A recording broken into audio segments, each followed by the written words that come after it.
Israel અને Iran વચ્ચે સંઘર્ષ 7મા દિવસમાં પ્રવેશી ચૂક્યો છે. સંભાવના છે કે યુએસ કોઈ પણ ક્ષણે ઈરાન પર આક્રમણ કરીને ત્યાંના સુપ્રીમ લીડર આયતોલ્લા અલી ખામેનીને તખ્તા પલટ કરી શકે છે. તો હવે ઈરાન અને ઇઝરાયલ યુદ્ધને લઈને રશિયા અને અમેરિકા આમને સામને આવી ગયા હોય તેવું લાગી રહ્યું છે, કેમ કે રશિયાના પ્રમુખ વ્લાદિમીર પુતિને ઈરાન અને ઇઝરાયલ વચ્ચે મધ્યસ્થતાની વાત કરતા ડોનાલ્ડ ટ્રમ્પ ગુસ્સે ભરાયા હતા. તો આવો જાણીએ સમાચાર વિસ્તારથી. નમસ્કાર, જમાવટ સાથે હું છું પાર્થ.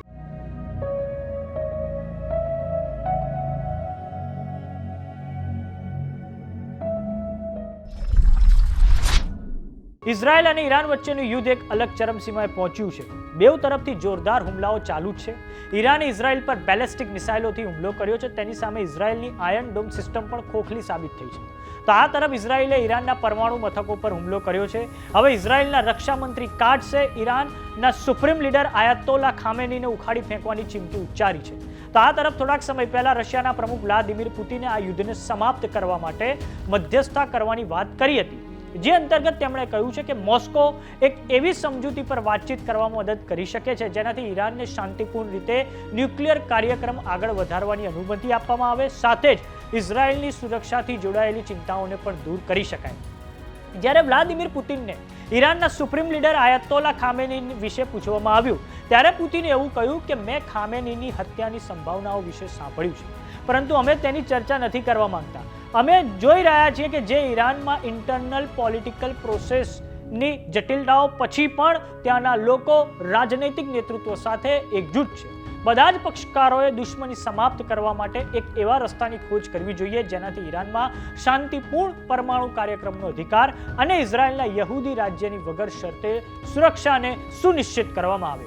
રશિયન પ્રમુખ વ્લાદિમીર પુતિને કહ્યું છે કે તેઓ બેઉ અમેરિકાના પ્રમુખ ડોનાલ્ડ ટ્રમ્પ અને ઇઝરાયલના પીએમ બેન્જામિન નેતાન્યાહુના સંપર્કમાં છે. બેઉ દેશોને કહેવામાં આવ્યું છે કે ઈરાનના પરમાણુ કાર્યક્રમને યથાવત રાખવું જોઈએ. જો કે હવે રશિયાના પ્રમુખ વ્લાદિમીર પુતિનને જ્યારે એવું પૂછવામાં આવ્યું કે ઈરાનને તેઓ આધુનિક હથિયારો આપશે કે કેમ, ત્યારે પુતિને જવાબ આપતા કહ્યું છે કે જાન્યુઆરીમાં તેહરાન સાથે મેં એક સ્ટ્રેટેજિક પાર્ટનરશિપ ટ્રીટી પર હસ્તાક્ષર કર્યા હતા. તેમાં લશ્કરી સહાયનો સમાવેશ નથી થતો, સાથે જ ઈરાને અમારી પાસેથી કોઈ પણ સત્તાવાર મદદ નથી માંગી. ઇઝરાયલે મોસ્કોને આશ્વાસન આપ્યું છે કે બુશહર પરમાણુ રિએક્ટરમાં 2 વધારાના રિએક્ટર બનાવવા માટે રશિયાના વૈજ્ઞાનિકોને કોઈ જ નુકસાન નહીં પહોંચે. કહેવામાં આવ્યું છે કે મોસ્કોના ઈરાન સાથે સારા સંબંધ છે. રશિયા ઈરાનના પરમાણુ અધિકારોને સુનિશ્ચિત કરી શકે છે. આ બાબતે હવે ડોનાલ્ડ ટ્રમ્પની પ્રતિક્રિયા સામે આવી છે, જેમાં તેમણે કહ્યું છે કે રશિયા અને યુક્રેન બેઉ ગાંડા છે. જો હું રાષ્ટ્રપતિ હોત તો આવું ક્યારેય ના થતું. તમે લોકો તેનાથી સમજ છો ને. જો હું રાષ્ટ્રપતિ હોત તો આવું ક્યારેય ના થતું. મેં કાલે જ તેમની સાથે વાત કરી છે. તેમણે વાસ્તવમાં મધ્યસ્થતા કરવા અપીલ કરી હતી. મેં કહ્યું કે તમે મારી પર એક એહસાન કરો કે પહેલા તમે પોતે મધ્યસ્થતા કરો. ઠીક છે, મેં કહ્યું વ્લાદિમીર ચાલો પહેલા રશિયા સાથે મધ્યસ્થતા કરીએ. તમે આ વિશે પછી ચિંતા કરી શકો છો, પરંતુ મને લાગે છે કે આ પણ કામ કરશે.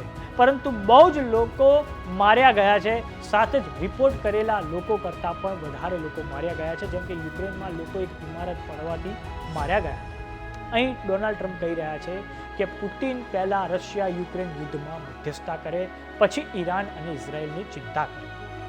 તો ઈરાન ઇઝરાયલ યુદ્ધ વચ્ચે જે પણ અપડેટ હશે તે માટે જોતા રહો જમાવટ.